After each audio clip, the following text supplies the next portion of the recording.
Welcome to SportsBeat KC, the Kansas City Star's daily sports podcast. It's Friday, October 16th, and I'm Blair Kerkhoff. There's a new chief on the roster. Running back Le'Veon Bell has signed a one-year deal with the Super Bowl champs, and we're here to talk about it.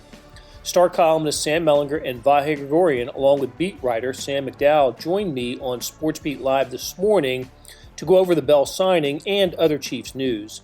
Beat writer Herbie Teope couldn't join us Friday because of technical difficulties, but he was there in spirit. Later in the show, we turn back the clock to explain how our candy corn segment got its name. So let's get going, talking Chiefs. Hey, good morning, and welcome to SportsBeat Live, where the coverage team of the Chiefs, Kansas City Stars Chiefs coverage team, brings you their thoughts on the Chiefs, the news developments, the next game, the previous game. And before I introduce the panel, I just want to say that, a year ago when we were having these meetings on weekday mornings, we would all have to drive from different parts of the metro area and to arrive at a tire store in a different part of the metro area every week. And we had less trouble getting together on those days than we do meeting this way, virtually on Thursday or Friday morning. So that's where things stand, and that partially explains why we're not here all together. Herbie Teope, the Chiefs beat writer, will hopefully, fingers crossed, will join us here in just a few minutes. But we have an outstanding group, starting with Sam McDowell. How you doing, Sam? Blair, I don't think we all had to drive. I think there were about 5 times where you could just walk to the location. That was true. Yeah, and I remember the one time it was near your house. You couldn't be there that day. So Vahe Gregorian is here. Good morning, Vahe. Blair, good morning. Without Herbie here, I feel very conspicuous being the only non-Sam on that right panel. But I do want it known that my grandfather on my father's side was Samuel. So there's that. There is that. Got that going for us. Sam Mellinger, how you doing, Sam? I'm good. And as it happens, there's a Samuel downstairs trying to work through a first grade project right now. So if I get interrupted, hopefully it's not while we're talking about Le'Veon Bell. That also didn't happen at the tire store last year. That's right. But that's fine. Hey, we are going to get to Le'Veon Bell. That's the big news, of course, for the Chiefs. But before we do, let's start where we usually do and talk about the injuries that one of the reasons that we're doing this on Friday and not on Thursday, our typical Thursday, is because we wanted to get an injury report. And the first one for the week came out yesterday afternoon. And it shows 3 Chiefs that did not practice. And Sam McDowell, I'm going to turn to you on this. One of them, pretty obvious, Kelechi Osemele, he's probably out for the season with the knee injuries. Injured both of his knees on the first series against the Raiders last week. But the other one that I think is really significant is Sammy Watkins with the hamstring injury. And let's just talk quickly about what he means to the offense, and if he can't go, how that impacts the Chiefs. Yeah, I think Sammy Watkins has found his role in this offense to sort of being the underneath guy when we see defenses try to take away the overtop. He's been smart enough to pick his spots, to realize what's going to be open. He's sort of been that safety valve for Patrick Mahomes this year. I'd be surprised if we saw Sammy Watkins play. We've seen him go through some hamstring injuries before. Usually it costs him 2-3 weeks. Osemele is going to be out for the season. One of those injuries is bad enough to put him out for the season. Having both of them, if that guy comes back and plays football again, it'll be a great comeback story. But then, Hitchens missed practice because of an illness yesterday. We'll find out today shortly if he's back. And then obviously Anthony Sherman's out too because he's on the COVID list. So they've got a few things they're dealing with right now. And let's qualify. Hitchens is not on the COVID list. That was correct. You make Andy Reid, who announces the injuries, make sure to provide that qualifier, and I guess that's important these days, right? To make sure that just to define what the illness is or what it isn't. But getting back to Sammy Watkins, here's a guy who has basically he's a number one or number two type receiver playing a number three receiver role for the Chiefs, and that just means others are going to have to step up. I think McCole Hardman is the player we're looking at that needs to really rise to the occasion. And it's not like hasn't been asked to do this before, right? He was, his status was elevated last year when Watkins missed a few games, and Tyreek Hill even missed a couple of games last year with injuries, and Hardman was the guy. But I don't know. I think Sammy Watkins is pretty important to what the Chiefs want to do with this offense, and he's just sort of been a blue collar sort of wide receiver for the Chiefs. He can get into the end zone and does get into the end zone, but he doesn't have the Tyreek Hill, McCole Hardman sort of flash and speed. And Kelsey, of course, is the favorite target. But I think one of the things that helps put the Chiefs offense over the top is Sammy Watkins and just his all around steadiness. I just think the Chiefs are going to miss that. They've got a deep receiving core, Blair, but I don't think that those other guys that we're mentioning do what Sammy Watkins does. McCole Hardman certainly is not a like-for-like replacement with Sammy Watkins, and neither is Demarcus Robinson. And those are the two guys that are going to get elevated snaps. So to your point, they're going to miss Sammy Watkins while he's out. There's stats that show, and Sam mentioned this last week, that they're significantly better when Sammy Watkins is on the field. And that's not a coincidence. It's because of the role he plays within this offense. He does things that like the other guys don't do, right? Like I think he's their best downfield blocker, in that group. He's a really good route runner.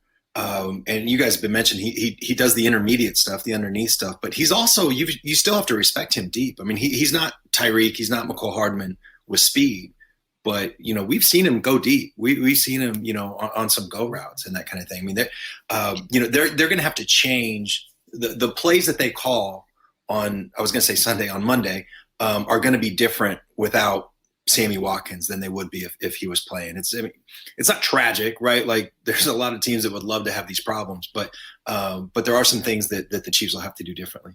Yeah. Remember he had the 60-yard reception, right? It was the AFC, the finishing touch on the AFC Championship game last year. Yeah. What an interesting career. Go ahead, Sam. Well, I always think about him of just being like this bona fide, like no doubt about it star coming out of Clemson in the draft. And speed was like one of his many qualities, and it just didn't work out for him in Buffalo. He has this weird time in LA, and now he's here and he's like this complimentary guy to this, fifth round receiver in Tyreek Hill and a third round tight end in Travis Kelce. But he's gone from that star, like expected, superstar receiver to this, very complimentary, kind of do the dirty work kind of guy. It's just a really interesting career he's had. It took him a couple of years to be comfortable with that role too here. I mean, it's not just the fact that it was other stops that didn't utilize him that way. They didn't utilize him that way his first year here. They still viewed him as this potential 4-4 guy that could beat you over the top before. Like I said, I think really this year we've seen in the first month of the season, he's found his role better than he ever has here. And one of those things with the complementary skills, just to sort of reiterate the points you guys are making, is that it's of the nature that makes those other guys better, right? Because he's so sort of solid at different aspects of the game that it opens everything else up in a different way.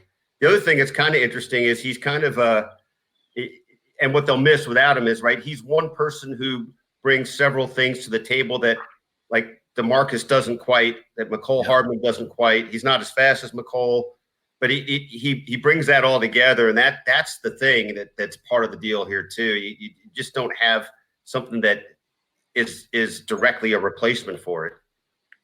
Yeah, Brian Johnson says Sammy runs such precise routes. I agree. I mean, it is a lot of underneath stuff, and I don't have his stats in front of me, but he gets his share of third down receptions that become first downs, and I absolutely believe the Chiefs are gonna miss that. So, okay, let's get to it.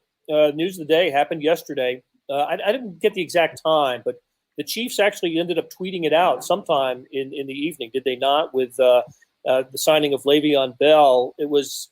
A story that was building over the previous few days. It came down to what the Bills, the Dolphins, and the Chiefs. And this is a player that Brett Veach went out, identified as a must get, and they got him. And let's just talk about first why the Chiefs feel they need Le'Veon Bell.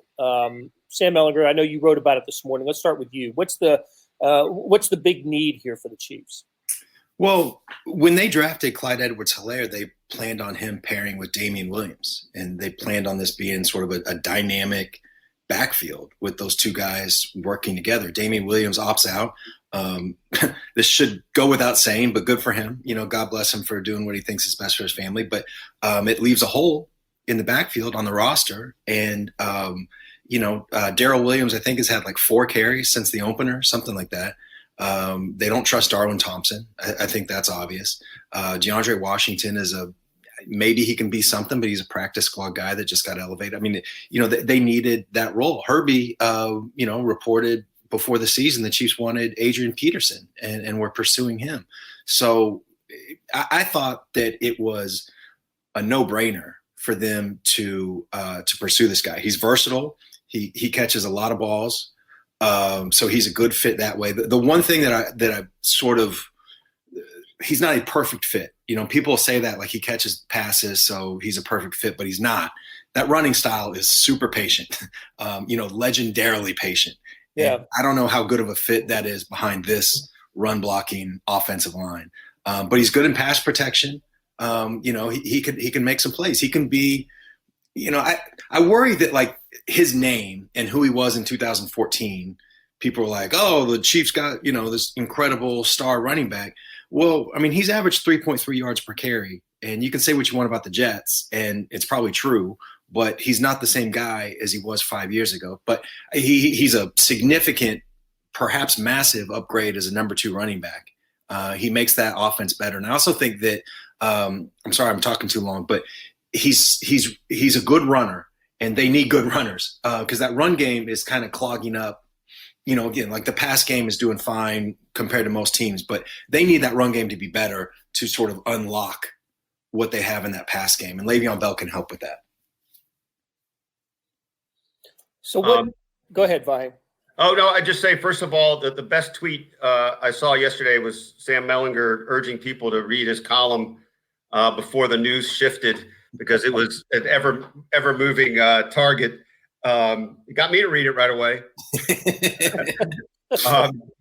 But I just follow up on Sam's point that I think no matter what, he's a proven presence, a veteran presence. But I do think Sam used the question in his column whether he's cooked. And I think it's a reasonable question, but weighed against the canvas of playing for the Jets, right? I mean, it's been between the year he sat out and then his first year with the Jets and this year, 2017, if I'm doing my math right, was the last time he was really playing regularly. And that year he was a 4-yard a carry guy. So I don't know that people should be expecting that he's going to somehow revitalize an offense that's already scoring 32 points a game. I mean, I think it's a good addition. I think it's going to be really interesting to see how he fits in.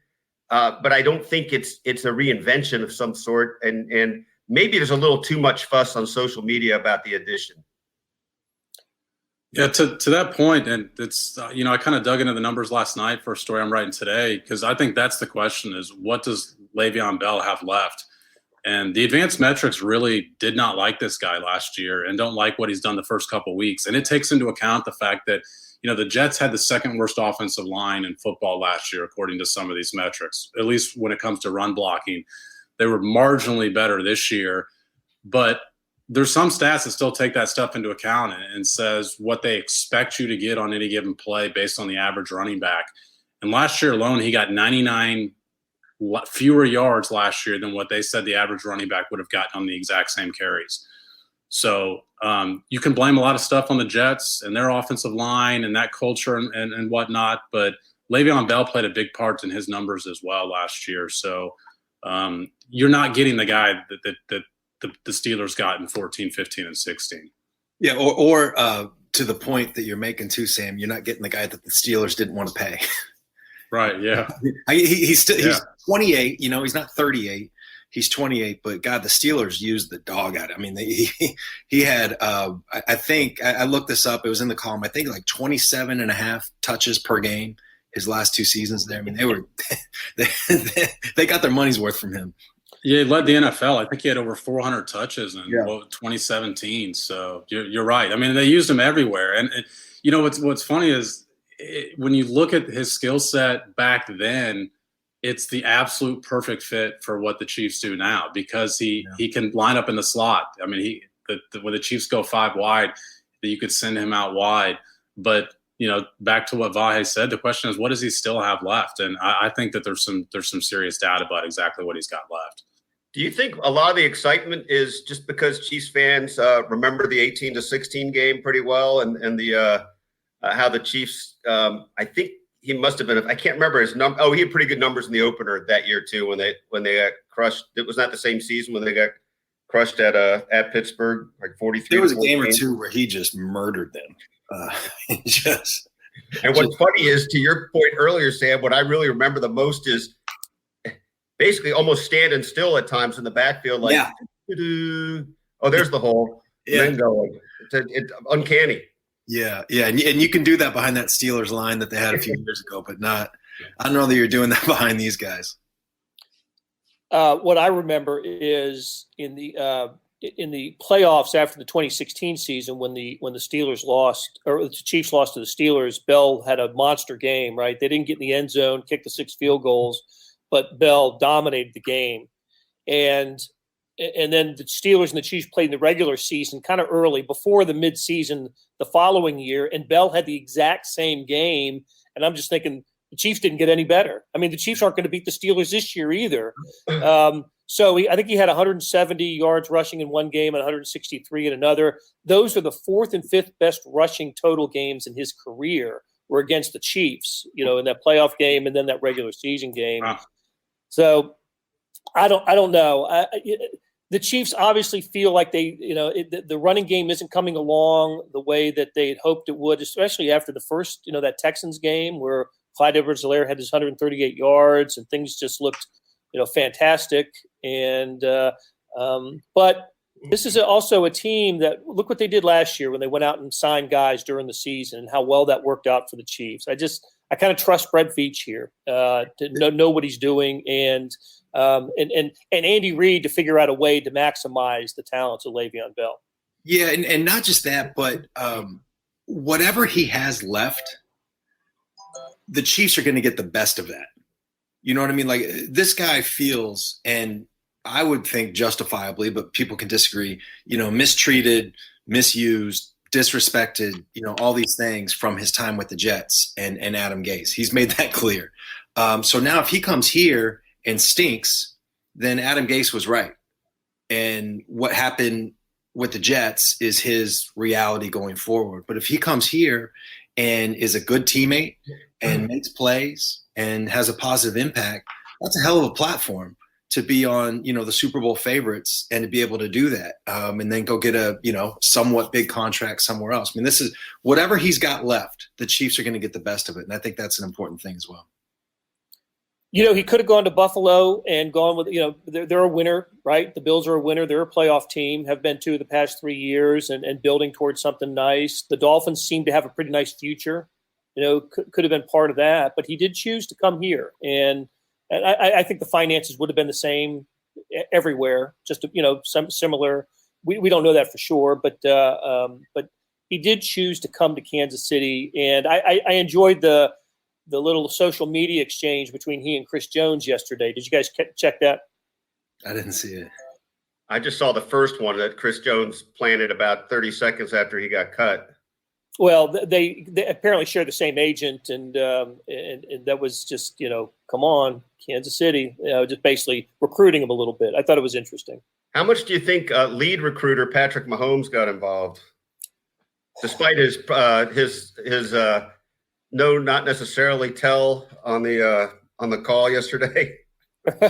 Right. Well, we know he got involved with the most recent running back that the Chiefs acquired, right? The first round draft pick, and Clyde Edwards-Helaire.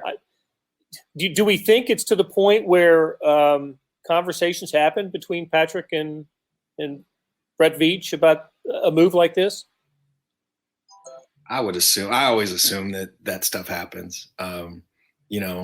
I can tell you what didn't happen is that Andy Reid just didn't sit in his office and be like, Brett will handle that. Like, wait, he'll let me know. That's not at all. I don't get that to you. Yeah. All right. Okay, let's talk a little bit about what happened last week before we move on to the Bills. And let's look at both sides of the ball. Sam McDowell, you had a good story this morning about Patrick Mahomes, the offense, the passing game, what maybe ways to what kind of adjustments we might see in the production of the passing game. And it's not it's look, the Chiefs scored 32 points. They passed for over 300 yards. They put up some numbers, but this was a game last week where and I think we all were saying it during the game. It reminded us of the 2018 Chiefs where they had to outscore teams to win. And that's the way that Sunday's game against the Raiders unfolded, and the Chiefs weren't able to outscore the Raiders. So, what did you discover this week, Sam, about Patrick Mahomes and the offense? Blair, you made a good point. I think it was the post-game call on Sunday that even though they scored 32 points, there were back-to-back drives in that second half where they did absolutely nothing that sort of flipped the game there in the Raiders' favor permanently, as it turned out. And it was because Patrick Mahomes was sort of running for his life the entire second half. And so just tried to get to the root of that. And it turns out everybody wants to take responsibility for it, at least partially. But when you go back and watch the game, everybody does have a hand in this. You know, the offensive line didn't play well. They got 3 holding penalties, although looking back, the Mitchell Schwartz holding penalty was a pretty egregious call. But they also gave up 3 sacks. And then there's plays where Patrick Mahomes just leaves the pocket before he needs to leave the pocket. There's times where he drops back too far. And to me, that shows a lack of confidence in his offensive line. And maybe you can say, well, he played behind these guys in the first half. He had a reason not to be super confident in his offensive line. But for the plays to work as called, he's got to stay in the pocket for as long as he can, or at least try and step up rather than completely bail on the play. But Patrick Mahomes is a wizard with the off-script plays, but they can't solely rely on that way to move the football all the time. Yeah, this is something, Sam, that I think you saw live. I thought watching the game live, I thought Mahomes was pretty good in the pocket, that he was only breaking when he needed to. But watching again, that was dead wrong. You guys were right. I looked at Pro Football Focus, and these things are subjective, right? But I think they had the Chiefs for 22 pressures given up, and they put 12 of them on the quarterback. 9. They put 9 on Mahomes. Oh, 9. Okay. But what's interesting about that is no other quarterback in the league last week got more than 5 charged to him, and only 2 guys were at that. It was Russell Wilson and Justin Herbert. So that puts in perspective. 9 is a really large number. Yeah. And Patrick Mahomes had only had 13 charged to him in the first 4 weeks, and then he had 9 in week 5. So maybe you look at that and say, well, it's good news. This hasn't been a recurring theme this season, because we did talk about this at one point last year. For sure. But on the other hand, something prompted him to feel the need to do that in week 5. I go back to the third snap of the game, and Mahomes steps up in the pocket and throws the touchdown pass to Tyreek Hill. And I just wonder how differently the game would have unfolded and how Mahomes' game would have changed if that play had stood. I mean, that was an amazing play. Perfect. That ball, that was like 65 yards in the air, right? On a dime. Yeah. Just exactly where it needed it. That was unbelievable. Yeah. That play and some of the other stuff that went on in the first half that led to them having to settle for field goals. I know we talked about this a little bit after the game, but, they lost fair and square. But I also think some things that could go the other way just didn't. And it's one of the reasons I'm less than concerned about, their future. I do think that the defensive line play was a point of concern, but I do think things could have just as easily gone the other way a little bit with a little twist of fate.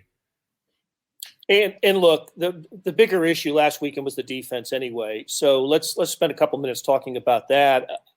I find myself wondering, do I trust this defense now? And after seeing what I saw on Sunday, and Derek Carr just and Ruggs, and those guys just toast the Chiefs. It was kind of unnerving to see after what you had noticed about this defense in the previous few games. So look, they're facing an offense that got shut down last week, Buffalo's at Tennessee, but man, Josh Allen is terrific. Stephon Diggs. I mean, this is a team that's moving the ball, scoring, and having a lot of success. So, what can we say about this defense that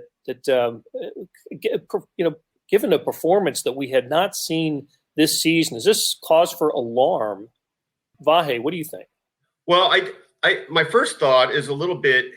I do wonder if they got out schemed or just fooled a little bit. I haven't looked explicitly back at play-by-play or the video, but it seems to me that the Raiders sort of played a little rope-a-dope. They were able to set them up early with a little intermediate game and runs, and then exploit the deep game in ways that the Chiefs didn't seem prepared for, one way or another, whether it was Ruggs' speed or the patterns themselves or breakdowns in communication in the secondary. I believe that those are fixable things, but I also wonder how they got so exploited. And that's to me unclear to me after this. So your point is a very valid question, Blair. I don't know if that's a indication that they're vulnerable completely there.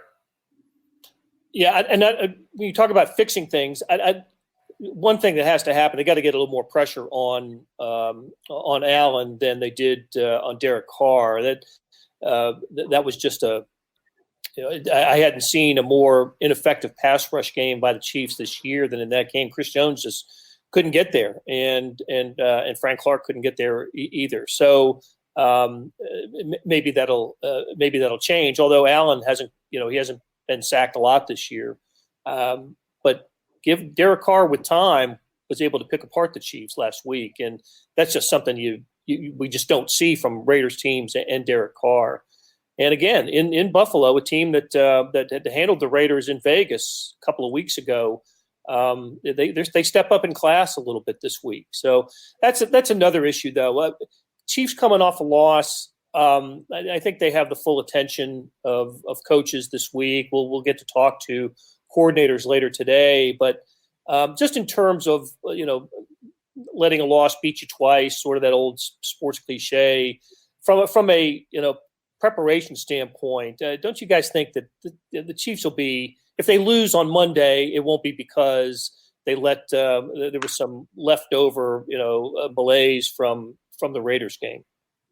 I think we're going to see close to the best that the Chiefs have on Monday. I really do. I think that this is a group that responds to certain moments. The most obvious example of that is the Ravens game. And, if you remember what the talk was before that game and the way that the players reacted after the game, I think they're going to have some of that in this. I also think that, I'm obviously not an NFL coach or whatever, but I think it's a good matchup for the Chiefs. I think that the Bills have struggled getting pressure on the quarterback. Right. And I think that they're going to try to blitz, to create some pressure. We know what happens there. Tre'Davious White is fantastic, a hell of a player, but has also been dealing with a back injury. I'm not sure what their injury report says, but if he plays, it'll be with, carrying a back injury. And I also think the defense has a lot of pride, and they know what happened, and they're going to try and fix that. Cause it's all, I think, fixable stuff. That was scheme stuff. Travarius Ward does not need to be on an island against Henry Ruggs. And, Nelson Aguilar got Tyrann Mathieu to turn his hips the wrong way. And then he did the post instead of the corner. And, there are little things like that turn into big things like 70-yard touchdowns. But I see these things as imminently fixable, and the Chiefs is sort of like the prideful, talented, ambitious group that's going to get this thing fixed in a big way. The unusual thing about Sunday was they got beat in their best spots. The defensive line is one of the strengths of their defense, and the defensive line got beat. And I know that that's not a good thing, but it's also probably a sign that, like Sam said, it's fixable, because you still have Frank Clark and Chris Jones up front, and then their secondary as well. Their secondary has been great since about the middle part of last year. And a lot of it has been scheme. I mean, they've had rookies. They've had to rotate fresh bodies in there, and their secondary's still been sound. So just one game doesn't cause me a lot of alarm. But putting pressure on this quarterback is really important because Josh Allen does not like to take sacks, and he dislikes it so much that he makes some weird plays just to try and avoid sacks. I mean, he'll throw the ball up. We've seen twice this year he's tried to lateral the ball in a really weird spot just to avoid a sack. We saw him do that last year against the Texans in the playoffs as well. This is a guy that it's really important to get some pressure on Josh Allen. He also pulls it down and runs. He does. So he's got 3 rushing touchdowns. Leads the Bills in touchdowns this year and over 100 yards rushing. Terrence Warno Robinson says Chiefs can handle Diggs. He's not a speedster, but watch out for John Brown. Absolutely, John Brown, the old Pittsburgh State wide receiver, is a weapon for the Bills as well. Hey, it's Blair. We have a special subscription offer for SportsBeat KC listeners, unlimited digital access to the Kansas City Star's award-winning sports coverage. Sign up now for 1 year of Sports Pass for access to all the sports news, features, and columns presented on the kansascity.com site, and it's only $30. That's a 40% savings off our regular rate. Your subscription will automatically renew after the initial term at $50 unless you tell us to cancel. Your subscription helps support the sports coverage of kansascity.com and the Kansas City Star, and that support has never been more important.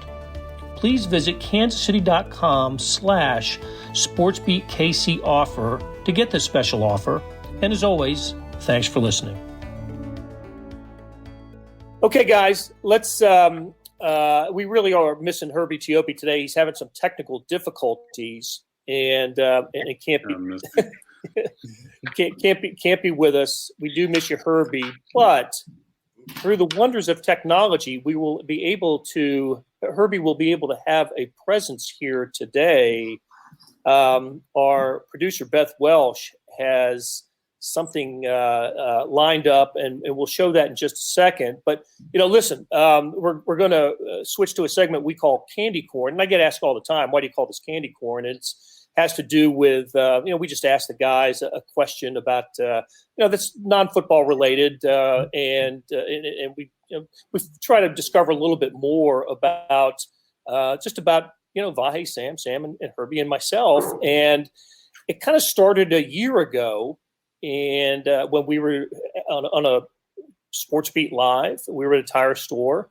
And the question was asked, what's your favorite Halloween candy? And Beth, if we're ready, this was the response. Candy corn. You can't go wrong. Oh, my God. Dear God. What? Can we be shut down?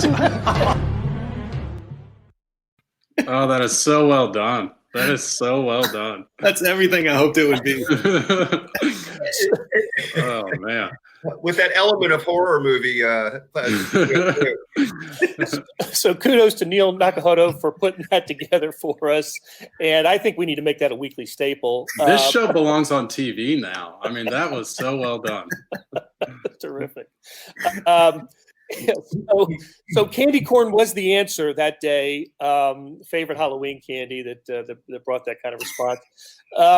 So the question today, I try to find a kind of a current topic to ask these guys, and it's and sometimes the topics are sad. Like this week, the passing of Joe Morgan, the great Cincinnati Reds second baseman. Man, that guy was a great ball player, and it just. A line of Hall of Fame players have passed away this year. Tom Seaver, Lou Brock, Bob Gibson, Al Kaline. It's just been a kind of a sad year for baseball in that way, but it also has allowed people to remember what they loved about the sport growing up. And some of these guys that I talked about were favorite ball players of people. I know people my age that were just huge Tom Seaver fans. They're all-time favorite player. And Vahe, you spent as much time as you did in St. Louis. I mean, how big were Bob Gibson and Lou Brock to Cardinals fans in St. Louis? I mean, absolutely. I mean, just, icons forever, right? Right.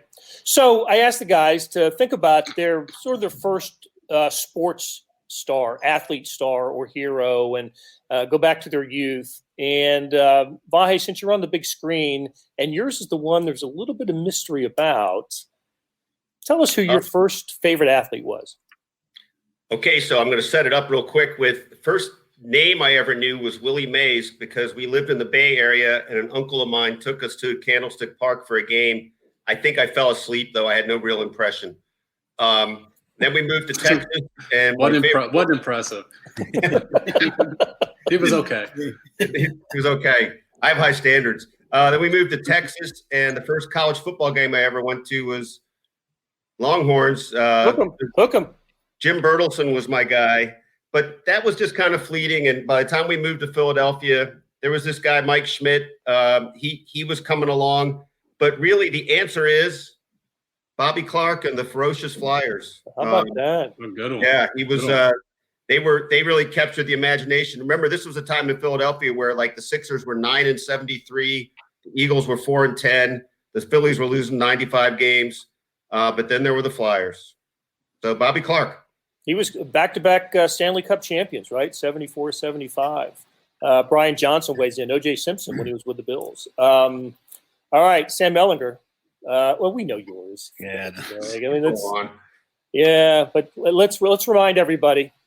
Here it is. When you said like we learned something new about us when we went to the segment, I was like, Bo Jackson was a superhero. Like an absolute superhero. Like to play two sports, it just like blew my mind. And I was at the perfect age. And but I literally I don't think this is like hyperbole. Like I think that I was going to be a sports fan anyway, but I think he put that in overdrive because it was just this sense of wonder and this sense of like pushing boundaries of what's possible. I mean, it just like literally, this is so stupid. I'm a grown man. I have kids and a mortgage, but I just got chills like talking about like what I thought of Bo Jackson when I was a kid. Like literally, I just got chills going up my back. It's just unbelievable. First, last, and only favorite athlete for me. How did you reconcile his Raiders career? It was fine. I mean, he ran over Brian Bosworth. Like I was, You're good with that. That was amazing. Yeah. All right. And look, these answers also reflect our generation as well, don't they? So you were, that was right in your wheelhouse as a impressionable kid, right? Yeah. I mean, I was like, 8 years old or whatever, like in 87 when he first came up, and then, he had 89 with the All-Star game, the home run and the stolen base with Ronald Reagan in the booth. And that was the same year, I think, that he ran over Bosworth, the Monday night game. That was like one of the first things I can remember, sneaking out of my room to like the guest room that had the TV upstairs to watch that game. And I remember my dad like coming down and catching me and like not being that mad. It was like, okay, fine. It was everything to me, man. Just absolutely everything. Dads understand. Yeah, exactly. All right, Sam McDowell, what do you got? My first and only favorite athlete ever is Ozzie Smith. I grew up playing baseball, grew up playing shortstop, couldn't hit much, but I always thought at least that I was really good with the glove.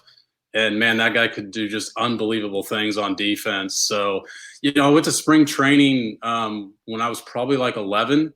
And to see him take infield, there was all that conversation back in the 90s about seeing Sosa and McGuire. You had to get there and watch him take batting practice.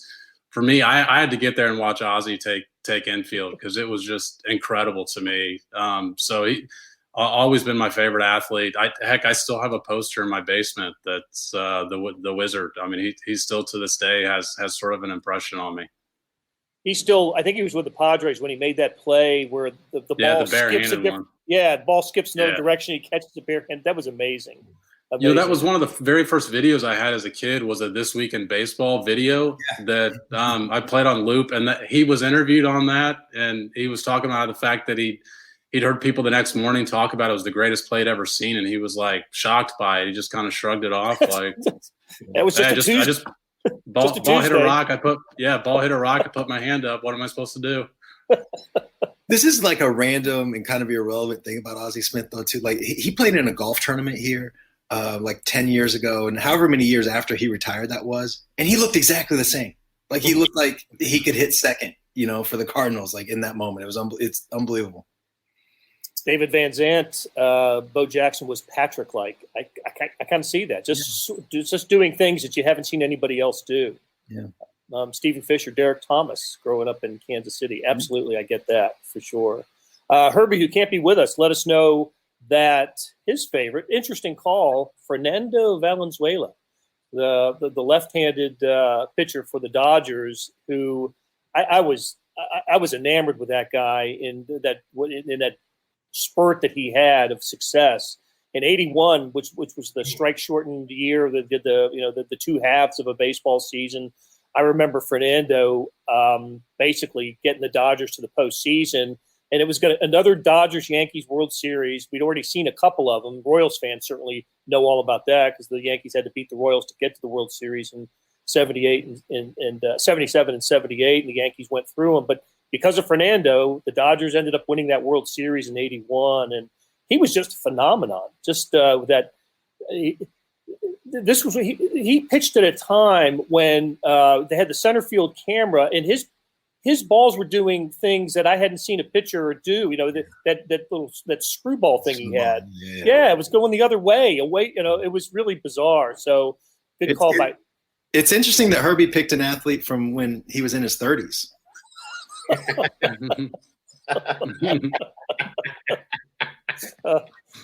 He doesn't mean it, Herbie. Well, in mine, Sam McDowell, he nailed it last night. Mine is and always has been Roberto Clemente. I was born in Pittsburgh, PA, and only lived there until I was 6, but that was long enough to understand what he was, and it was in the 1960s. This was a time in Pittsburgh when the Pirates were more popular than the Steelers. So the Pirates were winning throughout the 60s, and the Steelers were terrible. And Roberto Clemente was just godlike to me and to a legion of fans when we were young. And I certainly had a big Roberto Clemente poster up in my room, and I couldn't hit like him, but I did try to wear number 21 when I could. And I always wanted to have a strong arm. That was it. I had to be able to throw the ball a distance from whatever outfield position I played, because that was Clemente's calling card, was his great arm. So good ones, you guys. Let's quickly go through a predicted score, winner and score, before we get out of here. So let's start with you, Vahe. What do you think is going to happen on Monday at the typical NFL kickoff time of Monday at 4 p.m. Central? I think the Chiefs are going to be in the right frame of mind, and I think Chiefs at their best are pretty good. And I look at them to score 32. Actually, 31. It's hard to get to 32 to get that average, I think, even though they had it last week. It's 31 to 20 Chiefs. Super Bowl score, 31-20. All right, Sam McDowell. I think the Chiefs will win, but I do think it'll be close. I'm going to say 28-24. Sounds about right. Okay. Sam Mellinger? Yeah, I'm going to be extreme, and if this doesn't turn out, I'm going to look like a stupid homer. But I think it's going to be their best. I think for a lot of reasons. I'm thinking like 38-17, something like that. That would be a statement. That would be a statement, wouldn't it? I mean, to the rest of the NFL. And look, if they get by this one, schedule kind of favorable the next few games, right? Broncos, Jets, Panthers. Sure. And then get this, my favorite game, Raiders off the bye. You don't think they're up for that one? Well, off the bye as the schedule currently stands. That's true. Yeah, that's absolutely true. Absolutely true. So I'm going 31-27 Chiefs. What a homer group that we are. I mean, look, the Chiefs are a 3.5-point favorite in this game. I thought maybe somebody would take the Bills. But nope. I think we're all kind of on the same mindset. We've seen this team, respond to games like this. I don't think this is last year when the Chiefs followed their first loss, which was against the Colts, with another loss to the Texans, both at Arrowhead. Mahomes was hurt. They were Tyreek Hill was just coming back from an injury. It was a different Chiefs team. I agree with you guys. I think they get things fixed for Monday late afternoon in Buffalo. So, hey, listen, great talking to you guys. Thanks so much for all your questions and comments. We got a bunch of them. Brian Johnson says 35-24 Chiefs. I think that was the AFC title game score. We'll be coming at you after the Bills game, probably in between an hour and a half, hour and 45 minutes after the Monday game with the Bills. Please join us. Please join us then. And for Sam, Vahe, Sam, and Herbie Teope, and our producer, Beth Welsh, So long. Good morning. Thanks for joining us, and we'll talk to you again soon. That'll do it for today and this week on SportsBeat KC. Thanks to our production staff of Derek Donovan, Randy Mason, Beth Welsh, Jeff Rosen, Chris Fickett, and Savannah Smith. And a shout out today to Neil Nakahodo for his contribution to today's show. Links to stories about the Chiefs can be found in the show notes and on kansascity.com. Hey, we got another deal for you, especially for those who want a deep dive into the Stars' terrific Chiefs coverage. For a limited time, you can subscribe to Sports Pass for 99 cents a month. That's right, 99 pennies a month. After 3 months, it'll automatically renew at $5.99 a month unless you cancel.